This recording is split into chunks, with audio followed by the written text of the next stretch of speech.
Durant ces temps particuliers que nous traversons et qui s'annoncent de plus en plus bouleversants, la première question décisive à se poser est celle-ci. Est-il nécessaire d'être poussé à bout dans l'insupportabilité d'une situation, qui plus est générale, pour se mettre enfin à se préoccuper des questions essentielles? Ou bien décide-t-on enfin, par soi-même, grâce à la compréhension de ce qui est profondément attendu, de se mettre activement à la recherche de la résolution intérieure pour ainsi favoriser une expérience d'incarnation, cette fois vécue de façon bien plus épanouissante et paisible,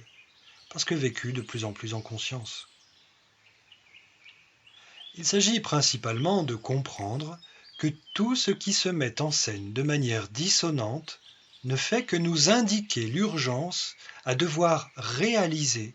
un profond travail de conscientisation et de réforme intérieure pour que l'état d'être harmonieux qui en découlera puisse enfin pleinement se refléter à l'extérieur. Qui plus est, sur la surface entière de la planète, lorsque l'humanité tout entière aura joyeusement adopté ce processus dans toute son évidence. On peut bien dénigrer ce projet, le juger utopique et irréalisable, mais le fait est que c'est là un travail auquel, tôt ou tard, personne ne pourra échapper, puisqu'il s'agit là d'un juste retour aux bases saines de la création, et que nous ne pourrons pas encore bien longtemps envisager pouvoir prolonger notre existence, que ce soit sur la Terre comme partout ailleurs, sans cette refonte intérieure effectuée, sans cette justesse intérieure retrouvée. Les tenaces croyances erronées de l'ancien monde nous ayant écartés de cette voie de réalisation depuis bien longtemps, force est de constater qu'on n'avait pas encore pu clairement envisager collectivement cette impérieuse nécessité intérieure, ni su comment s'y prendre sans notice explicative. Et pendant ce temps-là, l'ancien monde n'aura fait que nous plonger toujours plus dans l'unique croyance, passablement rassurante, que la résolution et le salut n'étaient à envisager qu'à l'extérieur de nous-mêmes, d'une façon ou d'une autre. Ce qui laissait la porte grande ouverte à toutes les espérances, avec leurs inévitables lots de dérives, de fausses promesses et d'abus.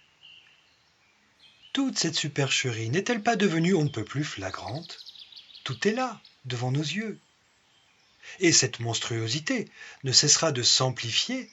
tant que nous nous sentirons démunis, impuissants et surtout toujours dans l'attente infantile d'un candidat providentiel qui viendrait tout résoudre à notre place, puisque le fait est que nous ne pouvons décidément plus avoir prise sur quoi que ce soit à l'extérieur pour pouvoir mettre fin à un mode de fonctionnement délirant généralisé.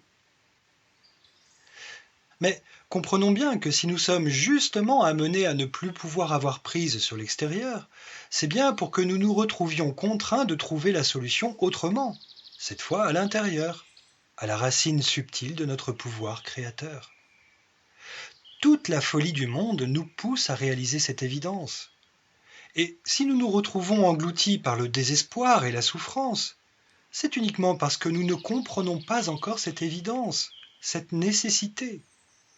Ou bien que, parce qu'elle ne nous semble tout simplement pas concevable, nous la refusons catégoriquement, préférant nous entêter à tout miser sur le contrôle pour pouvoir nous maintenir aussi longtemps que possible, mais à quel prix, dans une sécuritaire et rassurante zone de confort, qui finira pourtant soit par nous emmurer vivants, soit par être violemment détruite par la puissance inévitable du courant de la réalité. Si donc nous choisissons d'engager enfin par nous-mêmes ce travail évolutif absolument inévitable, nul besoin d'être alors poussé dans nos retranchements pour pouvoir finalement parvenir au même résultat, c'est-à-dire à la révélation et à la réalisation du soi. Nul besoin non plus d'avoir fébrilement recours à quelque frileuse et subtile protection que ce soit, puisque, en réalité, la vie ne fait que chérir et encourager le processus évolutif naturel dans une fluidité, une douceur et un émerveillement de plus en plus flagrants. Et en engageant soi-même ce processus de réalisation, On se rend alors compte que ce qui pouvait générer d'innombrables problématiques jusque-là n'était dû qu'aux dissonances intérieures, surtout les doutes et les peurs, et que c'était en réalité nos résistances au changement, nos croyances à côté de la plaque et l'incompréhension de notre véritable cheminement évolutif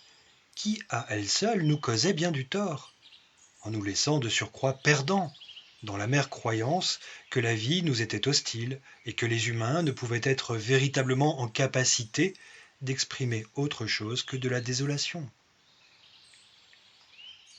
Pour l'heure, cela nécessite évidemment un certain courage de se mettre de soi-même activement à la tâche, parce que le fait de s'affirmer dans une posture pleinement souveraine, fermement assumée, peut nous placer temporairement en marge du puissant, mais pourtant erroné, courant conventionnel sur lequel se sont bâties nos relations sociales, érigées en systèmes de plus en plus absurdes et asphyxiants. L'inconfort passager résultant de ce décrochage représente bien souvent une étape inévitable, puisque se donner les moyens de vivre ce qui nous correspond vraiment implique d'être en rupture avec un mode de fonctionnement profondément inadéquat, celui d'un théâtre extérieur nous apparaissant comme étant de plus en plus insensé et avec lequel on ne peut finalement plus transiger. Et ce, dès lors que notre conscience ne peut décidément plus cautionner ce qui ne lui convient plus, ce qui lui apparaît enfin comme étant absurde et toxique, ce avec quoi elle ne peut définitivement plus se compromettre et s'avilir. D'une façon générale, même s'il y a encore beaucoup de confusion dans les esprits, la conscience a suffisamment évolué, de sorte qu'elle parvient désormais à ne plus pouvoir se renier autant qu'auparavant. Ce qui nous apparaît comme absurde, toxique et abusif aujourd'hui, l'était en réalité depuis bien longtemps. Ce qui nous faisait l'accepter jadis, c'était uniquement le manque de conscience que la peur et les croyances remplaçaient, puisque ce vide était à combler. La pleine conscience, elle, ne connaît pas la peur, pas plus qu'elle n'accepte l'inacceptable, ni ne se berce de l'illusion de jolies histoires, finalement foireuses, racontées par des marchands de sable opportunistes. Reste à savoir combien de temps nous continuerons encore à incriminer bien inutilement un contexte de maltraitance ainsi que d'indésirables acteurs despotiques qui ne sont ni plus ni moins que les simples reflets de notre déconnexion, qui ne sont que les simples fruits résultant de notre perte de conscience, qui ne sont que l'indicateur flagrant de l'état encore bien léthargique de notre divine et toute-puissante souveraineté d'être, humainement incarnée.